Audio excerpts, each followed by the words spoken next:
Good evening, everyone. Welcome to the New British Promotion. And we finally got there. We finally got on to the second part of the Jonny Storm interview. I know this is something that a lot of you have been waiting for quite some time. So welcome, Jonny Storm, back to the podcast. Hey, everybody. Good to be back, everyone. And how are you? I'm good, mate. I'm good. Good. Well, I say you've been pretty busy. And to be honest, I wanted to jump in. I've got a list of stuff that we wanted to talk to you about, that the fans wanted to talk to you about from last time. But I were online last week and I saw something quite interesting. I saw that you'd messaged Al Snow. So I was just wanting to get your thoughts, because there's a lot of bit of Facebook stalking there. But I was just wanting to know, basically, the Wrestler podcast and your thoughts on it. The Netflix show, you mean? Yeah, the Netflix show with Al Snow. Yeah, it's just something I finished watching, so it's just personal interest as to what your thoughts are on it. You haven't? I'm actually really enjoying it, Yeah, I'm really impressed with it. Yeah, I've managed to get to the last one, so yeah, I'm really impressed with it. But I just got up to the one with So yeah, that was a little bit of a strange development, wasn't it, with the seizure? And I thought they kept the camera rolling a bit longer than what they should have done on that. Yeah, I agree. It was very, very strange to see. I sort of didn't know what was happening when it happened, and it was like, oh my god. The other thing that shocked me was they got no ice packs in the gym. Yeah, that was a little bit strange, wasn't it? Yeah, you think that wrestlers getting busted up every week, you know what I mean? You probably need a bit of a medical kit in there, Al. Come on. Yeah, definitely. Well, I won't give anything away, but the last 3 episodes are definitely worth watching when you've got the time. Yeah, I'll definitely get around to it. I'm a big fan of Al's because obviously I know him from my tours of Qatar and when he's been over here and stuff, and he is exactly the dude you see on the screen. He's not anything different. Yeah, he's that guy, you know, and he's a great guy and a brilliant mind for the business, obviously. So I really hope with the success of the show that, you know, it will help his company, obviously, more and more. Well, it's amazing what Ohio Valley Wrestling do. The fact that they've managed to keep it going with live TV, and you know, I didn't even know that. Did you know that it was live TV every week? I think I had read it a few times, but they're not really. I'll be honest, it's something I've considered before subscribing to on Fight. I think this has actually tempted me. I think I'm going to have a look and see if I can get, watch a few archive shows and see if I can get into watching it every week, because it looks like a good little product that they've got going. Yeah, with him at the helm, like, you're guaranteed to get, a good show at least out of it. Yeah, he's got a great mind, hasn't he? And that's what we're going to get onto then. So, Al Snow, I know you worked with him at 1PW, but you say you've done tours with him before? Yeah, I do the Middle East shows in Qatar and places like that, and he's on all of those as well, and he's either wrestling or he's an agent on the shows. Right. And he's one of, like, the main guys we sort of go out with in our downtime, you know. Yeah, definitely. I bet it's an interesting. I've got a great story in my book which you'll read about, because I don't want to give it away yet. It's a really fun one that I'm sure everybody's going to like. Yeah, definitely. So is your book available now then? Is that on... It's nearly done. I want it just before Christmas, hopefully the start of December. I'm going to release something. It's written, but I've got to go through it, a couple more times and just add bits to it, and I've got to add things like photos to it and stuff as well, because I don't want it to just be, text. So that's going to take a little bit of time. So I'm getting around to that over the next sort of month or two, and I'm hoping I can get out just before Christmas. I think that'd be a good time. Yeah, definitely. Yeah, go from there. Well, we'll get a lot of work, man. Yeah, please. Yeah, we'll definitely work like nearly 2 years of writing and stuff. I was naively, when I took it on, didn't realise how much it works. I hate writing at the best of times, do you know what I mean? And sitting in front of a computer screen for hour and hour, and then thinking about it for hour and hour, and then going back through, all my old stuff and to jog my memory, and websites as well to get the facts right as well, because I want it all to be obviously truthful and honest, and I've put it in chronological order to a certain extent as well, so as you go through the career it brings us up to the present day-ish. Right, cool. Well, that's definitely something I'll be giving a read as well. So, we'll definitely give that a plug for you when it's out. So, if you just drop me a message, we'll get that put on site and things, definitely. So, where we left things last time, we were just got out of the FWA time. Now, please accept my apologies if this isn't in order, but the way I want to go next is onto the ITV Celebrity Wrestling and how that came about and where we go from there. Because I've had a lot of requests to get some stories. So, ITV Celebrity Wrestling, how did that first come about then? Where did you get contacted? Joe Legend and D'Lo Brown were the coaches for it, randomly. Yeah. Like, that's just random straight away right there, those two guys. Both great guys, obviously, as well. But I'd known Joe for ages because he's been touring over here for years and years, you know. And he contacted me because they asked him about some sort of, not necessarily stunt crew, but it was more games testers. Right, okay. And it was a good bit of money. It was filmed in Elstree Studios, which is not far from where I live as well. So it was a bit of a no-brainer for me. The other guys who got put onto it was through, I think it was Alex Shane, and he put a few guys in for it. People like Andy Simmons and Aviv Mayan, Mark Sloan. So we just rock up, and it was a fun gig, really, because what you see on the TV, although it wasn't wrestling, it was more like a gladiators type of thing. We'd just play the games, and then they'd film it to get their camera angles and to see if, you know, people get injured and stuff like that. It was actually quite hairy, a couple of the games, because when it was on like this big round ledge thing, if you got thrown off that, although it was padding at the bottom, if you felt wrong, you're in trouble, you know. On the show, like, a lot of the celebrities actually got injured doing a lot of it. A lot of the times there was like wrists and ankles, sprains and all kinds of stuff. So it was pretty crazy to do. But the one I remember the most, there was a guy called Mark Bannerman, and I think it was in EastEnders or something. And the game was like a big wall on the podium, and you had to push the wall far enough where it pushes your opponent off the podium. And he said to me, you know, he's talking tactics. He's like, "Can I just run at this thing and drop kick it?" And I was like, "Yeah." I don't know if it'll work, but yeah, it will look good on TV. He was bang up for just doing any silliness. Obviously, it's kind of wrestling related, doing a drop kick. So I was sort of showing him how to do a drop kick, and into a like a bouncy castle wall type thing.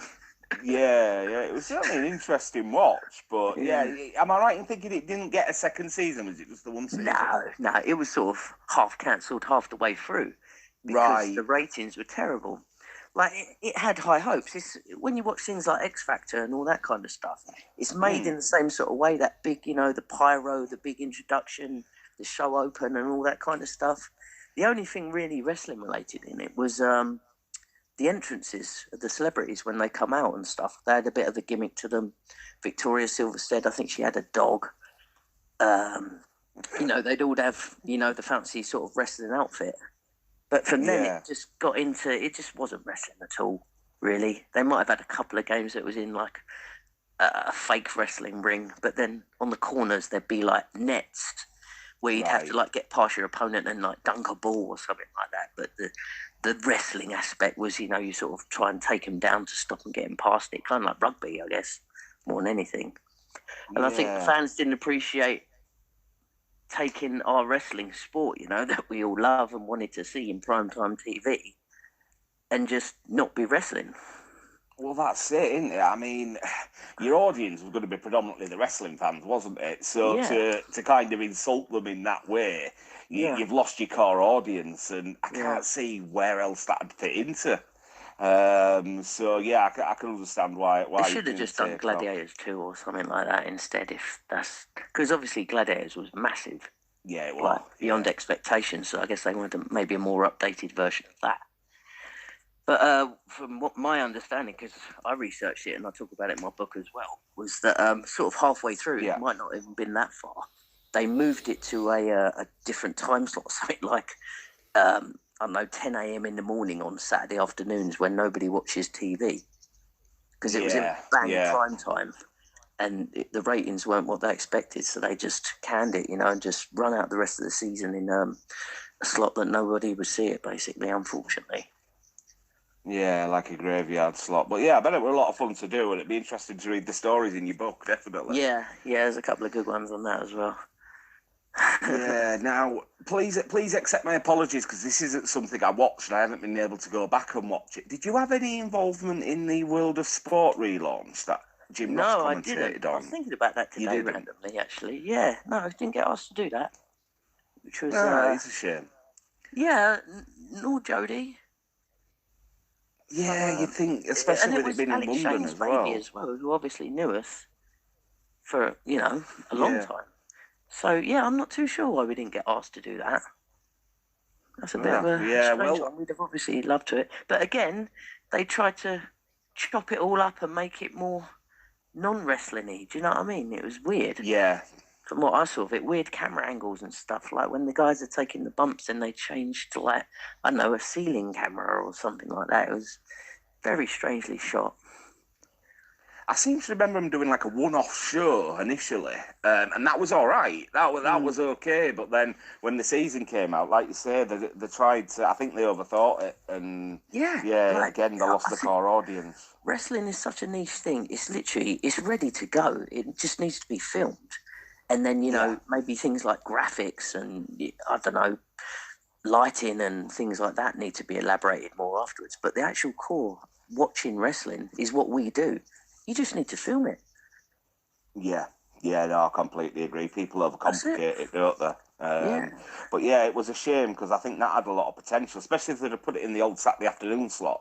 I think, World of Sport, if they'd have kept that simple, I think that could have been a big thing. I think they still could if they tried, There's definitely a market for, wrestling's huge all over the world still. Why have we not got a British wrestling product on TV in Britain or the UK? It boggles the mind, and we haven't had it for years. Yeah, it's a massive shame, because, like I say, I think British wrestling is the best kept secret of it going. Because I think the talent we produce is unreal, it's a travesty that it isn't. And it's always been that way since I started. We've had some. I'm not saying we're the best wrestlers in the world. We've had some of the best wrestlers in the world for sure, but no one's really heard of us because we haven't had that exposure, and that wasn't until we sort of got out into America to say, hey, there is British wrestling and it's still alive. Look at us. Very much so, very much so. So we're going to track back a little bit and go to talk about as much as we can because I don't want to give too much away from your book, but your 1PW days because you were there from the start.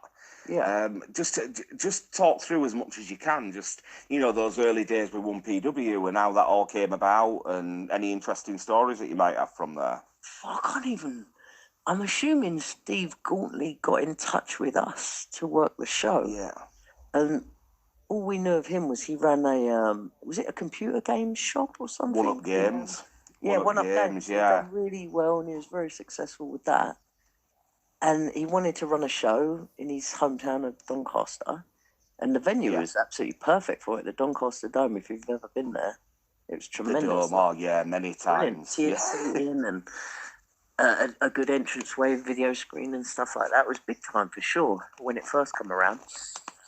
But I think he fell into the same mistake as so many did back then of booking too many imports, Yeah, on a show. Business model.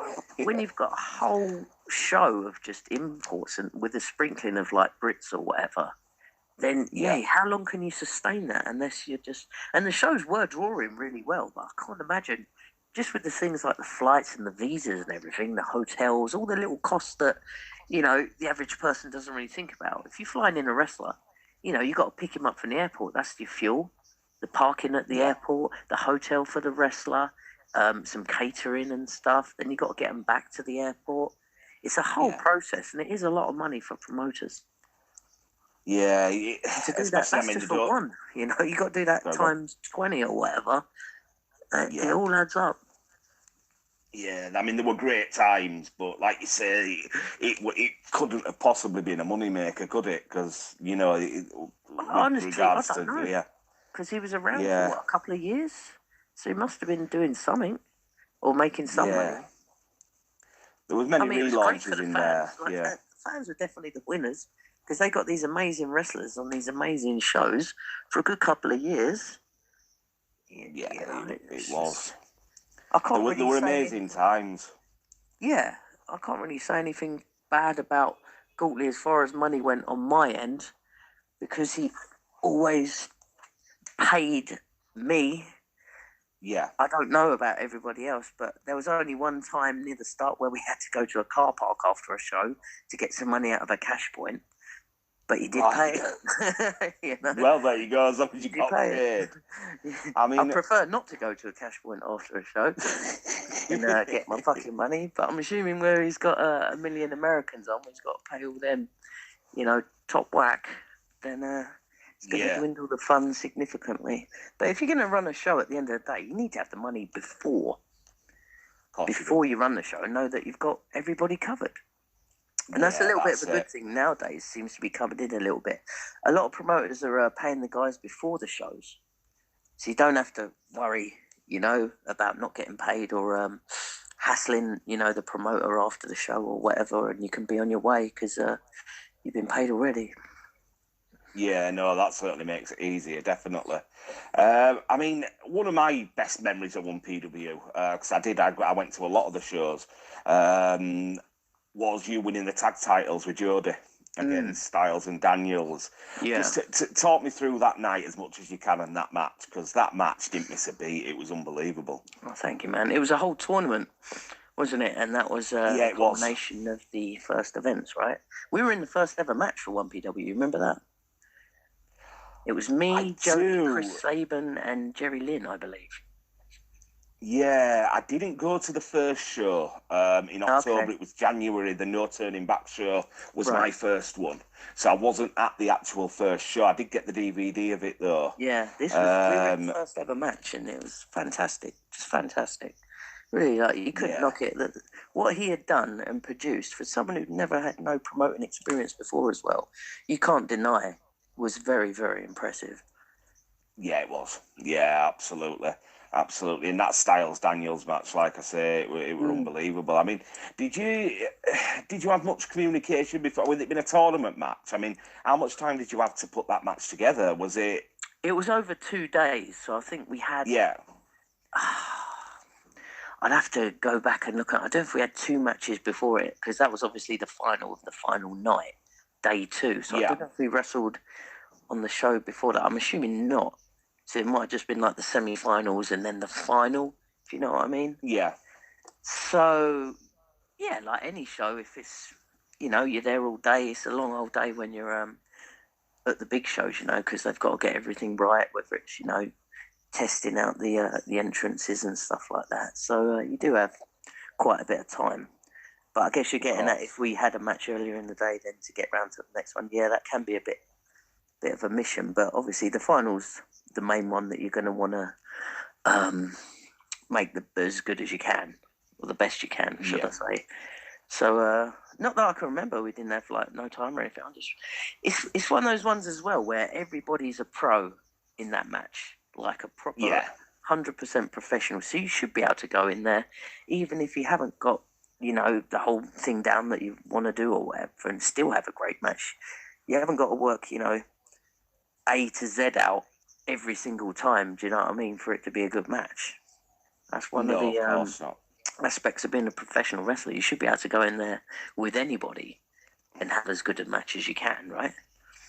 Yeah, no, I completely agree. It's easy to have a great match with AJ Styles and Christopher Daniels, isn't it? I mean, at that point as well. Jody, AJ and Chris, at that time, we're all top of the game. Yeah, definitely. I mean, I think that moment where you're holding up the Union Jack and you and Jody have got the tag titles, I still think that is the iconic moment from 1PW. That's the one that keeps getting replayed. So that's got to be a massive thing for you, definitely. And the belts were really, really nice as well. Did you see the belts? They were silver. I do, I remember, they had the Union Jack 1PW logo in the middle of it. Beautiful, brand new. And I think everybody expected probably the Americans to win because obviously there were big names over in the States and stuff like that coming over here. And it was very Americanized influence 1PW. But the fact that, we beat them in the end for those tag team belts definitely, elevated us to a certain extent in people's eyes. And I think British wrestlers in a way, you know, because British wrestlers can carry a company just as much as imports can. And you definitely see that nowadays, can't you? With, you know, your Will Ospreays and your Zack Sabre Juniors and people like that.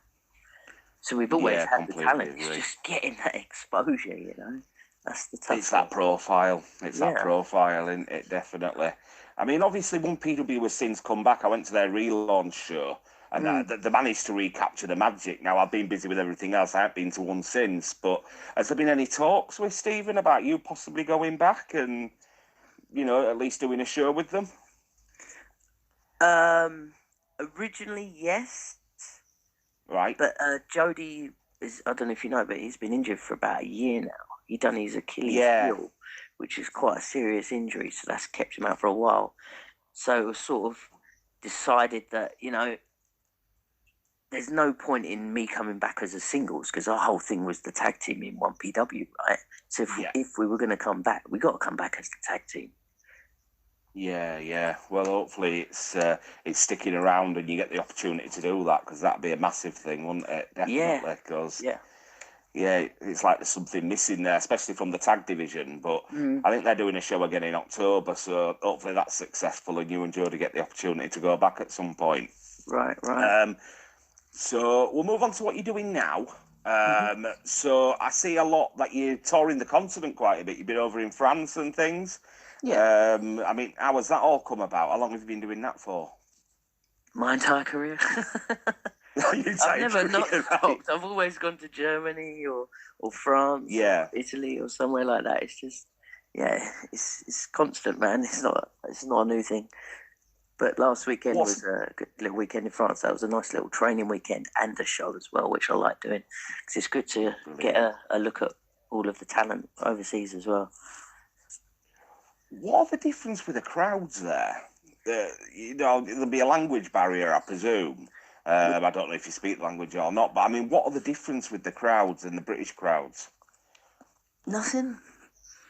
Honestly, no, nothing, really. I was talking about it in my book. Wrestling fans are pretty much the same all over the world. They might react differently to certain things. Obviously, Japan's famous for being, you know, intently into watching until, you know, the back end of matches and stuff like that. Whereas, you know, British or Americanized audiences are a constant like level of noise and stuff. Yeah, but it's pretty much the same all over the world. Wrestling fans are wrestling fans, right? Yeah, why should they be any I'd different agree in with the that. way they react to us in what we do? They see it on TV all the time. They're going to act the same, right? Yeah, definitely. I mean, do you still work as a babyface over there, or is it? It depends. It depends.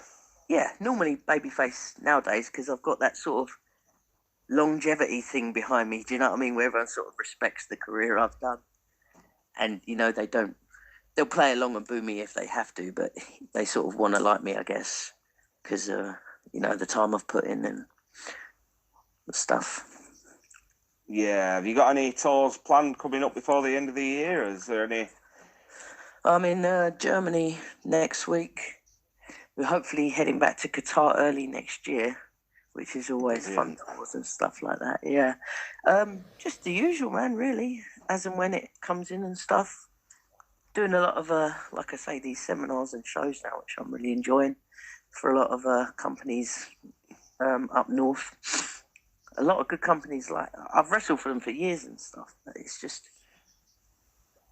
good to see the talent coming through. There really is so much, because there's so many schools now, and it blows my mind, because when I started, you know, one, maybe two wrestling schools in the entire country. Now there is a lot of schools, and it's interesting, man. It's a completely different world, but it's a good opportunity for people, a lot easier than it was when I started to get into wrestling, if that's something you'd be interested in doing.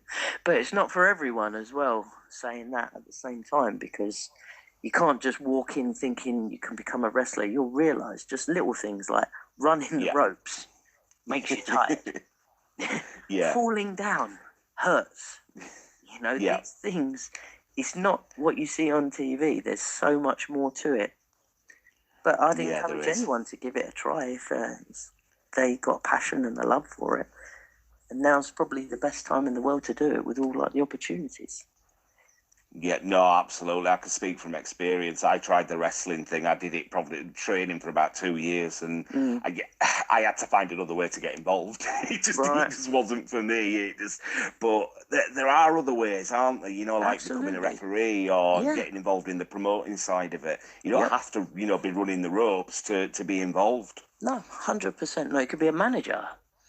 You know, you couldn't get any more closer to the action if you couldn't be a wrestler. You could be a manager, you know.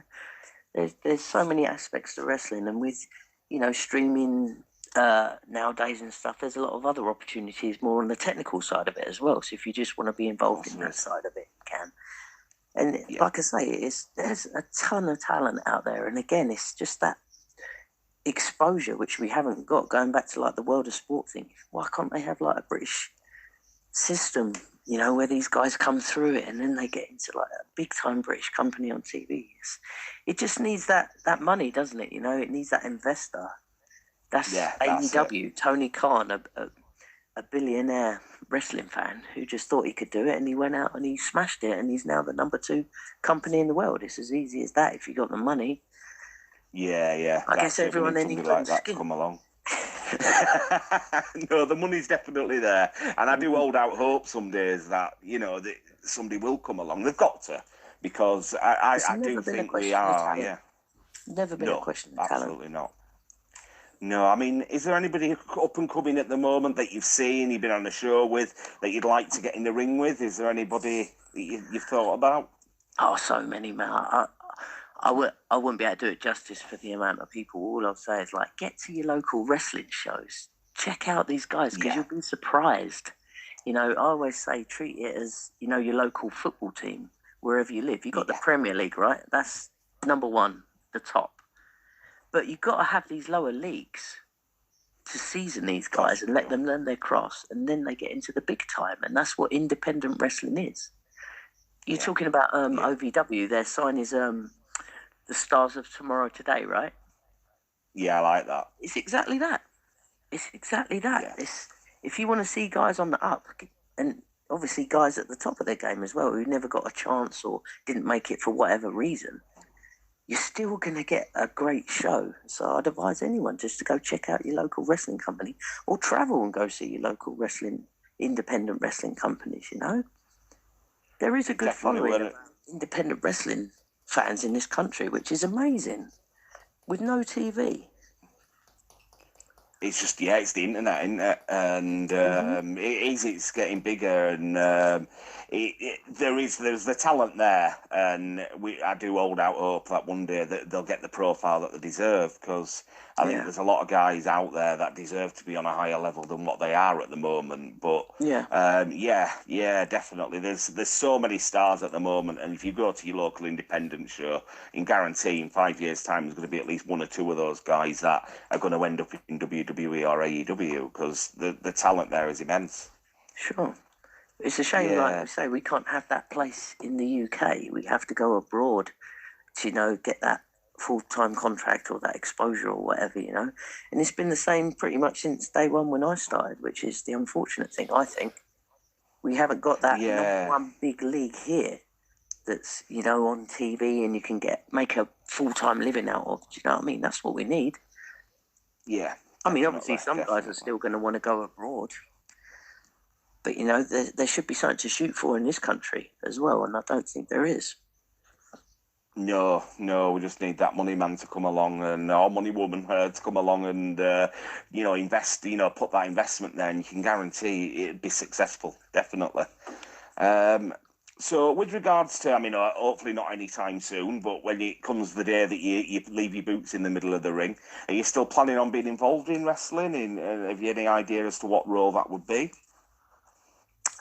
I haven't really thought about it just yet, you know, to be honest with you. It's what I've done since I was 17 years old, more or less. Yeah. So, I should have an exit plan for sure, 100%. But I get hit in the head a lot, and I haven't done anything about it. Well, keep going for as long as you can. Yeah, I mean, I feel all right, generally speaking, and I think as long as I can still perform to a high level in the ring for myself, I think I'm good. It's when, you know, I feel like my standards are slipping or whatever, or it's just, you know, just not worth it and just everything is hurting nowadays, then it'd be worth looking into. Like I say, I do enjoy doing the seminars and stuff now, which is pretty much something I've always liked to be involved in doing. Because it's also the British wrestling style. Although I've been Americanized to a certain extent, I was brought up on the British wrestling style. And that seems to be a bit of a dying art. And that, I mean, who have we got left to pass that down to the next generations and stuff? You know, who have we got? Yeah. You know, your legends like, you know, your Jonny Saints or your Mal Sanders and people like that. They're all retired now. Yeah.